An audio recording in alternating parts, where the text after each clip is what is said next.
How to hide WhatsApp profile from someone.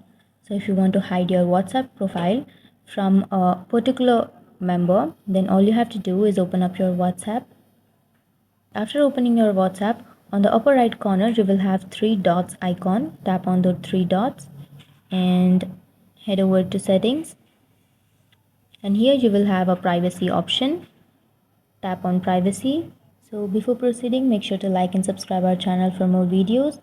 And here you will have profile photo option. Tap on profile photo, and now here you will have four options. So you can select my contacts accept. So if you want to hide from a particular person, then you can simply tap on my contacts accept, and here you will have all of your contacts, and you can choose any one that you want to hide your profile photo from. And after choosing that person, you can simply go back, and that's it guys. That's how you do it. And if you have any questions, feel free to comment below. Thanks for watching.